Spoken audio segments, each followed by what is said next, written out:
En la historia del cine mexicano existen nombres que, aunque no brillaron con la misma intensidad que las grandes estrellas de la época de oro, fueron testigos, privilegiados y en ocasiones víctimas de los secretos más oscuros de la industria.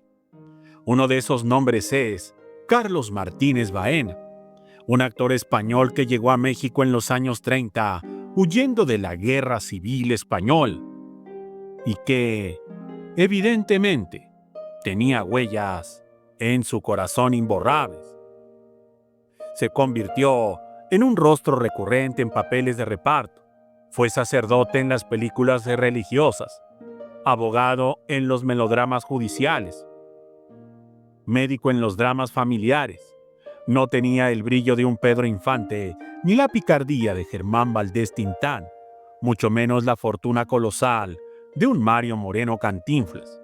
Pero él estuvo ahí, en los sets, en los camerinos, en las fiestas privadas, viviendo todo, oyendo todo. Y fue precisamente ese silencio acumulado por décadas lo que en 1971 lo llevaría a una decisión mortal: revelar públicamente lo que, según él, se escondía detrás de la imagen del comediante más famoso de México. Antes de comenzar, quiero manifestarles que el objetivo de este canal es informarles a través de investigaciones en periódicos, revistas, libros e internet sobre la vida y obra, pero sobre todo aquellos aspectos que por algún infortunio padecieron estos grandes de la farándula, los cuales galardonaron el cine y la televisión mexicana. Por tanto, en ningún momento se tiene la intención de difamar o lastimar la imagen de estos grandes. Sin más, comenzamos.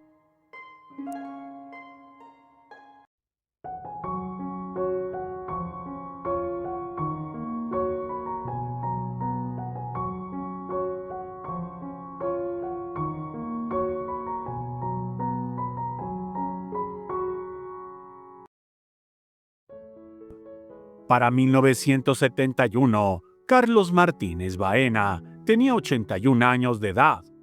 Era un hombre ya cansado de andar lento, que arrastraba la amargura de haber sido relegado por la industria, que lo utilizó y después lo olvidó.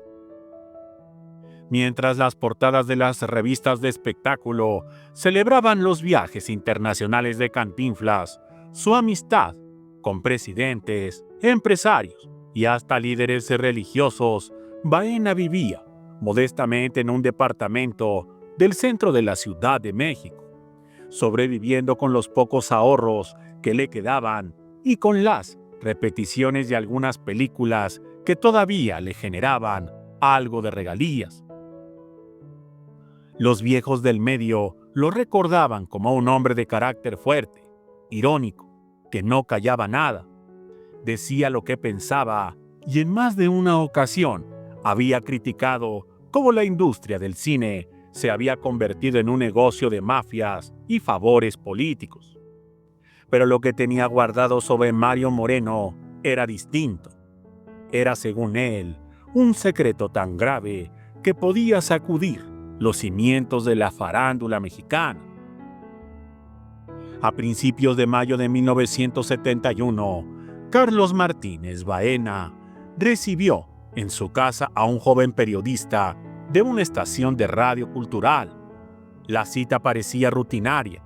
El reportero buscaba hacer un especial sobre la vieja guardia de actores que habían cimentado el cine mexicano.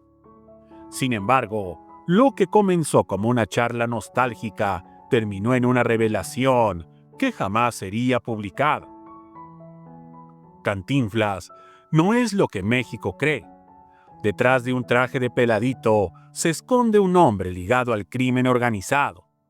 He visto cosas, he escuchado conversaciones, sé de reuniones con capos del norte.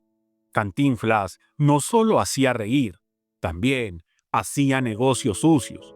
El dinero de muchas de sus producciones no venían de la taquilla, venían del crimen organizado. El periodista quedó helado. No podía creer lo que escuchaba. Pero Baena continuó, asegurando que tenía amigos cercanos que podían corroborar la información y que él mismo había sido testigo en Zacatecas de un encuentro privado entre Mario Moreno y un importante capo del norte de México. La entrevista quedó grabada en cinta, pero nunca salió al aire. El director de la estación la bloqueó inmediatamente, argumentando que era peligroso difundir este tipo de declaraciones. El 29 de mayo de 1971, apenas una semana después de haber hecho esas declaraciones incendiarias, la prensa dio una noticia que pasó casi desapercibida. Carlos Martínez Baena había muerto. La versión oficial hablaba de una muerte natural, consecuencia de su edad avanzada. Sin embargo, varios vecinos aseguraron que el actor había sido encontrado sin vida en su departamento, con signos extraños. La puerta entreabierta, papeles revueltos y un desorden que no era habitual en él. Algunos afirman que la causa fue un infarto, otros que había sido una caída accidental, pero los más cercanos juraban que Carlos había sido silenciado. Tras su muerte, comenzó a correr un rumor oscuro en los pasillos de los estudios Churubusco y en los cafés donde se reunían los actores de antaño, que Carlos Martínez Baena había pagado el precio de hablar demasiado. Un exfuncionario cercano al gobierno de Luis Echeverría Álvarez llegó a confesar, años después, que la instrucción fue clara: ese viejo sabe demasiado. No podemos permitir que manche la imagen de Mario Moreno, que en ese momento era no solo una figura artística, sino un embajador cultural de México ante el mundo. Lo más perturbador fue que la cinta con la entrevista nunca apareció. El periodista que la grabó fue obligado a renunciar y salió del país. Lo cierto es que, hasta el día de hoy, la muerte de Carlos Martínez Baena se mantiene en una nebulosa. Oficialmente murió por causas naturales a los 81 años de edad. Extraoficialmente, su desaparición coincidió demasiado con sus explosivas declaraciones contra Cantinflas. El contraste era abismal. Mientras México lloraba al actor olvidado, con apenas unas líneas en los periódicos, Mario Moreno disfrutaba de banquetes diplomáticos, cabalgaba en su rancho y seguía siendo el ídolo del pueblo. Muchas gracias y hasta la próxima.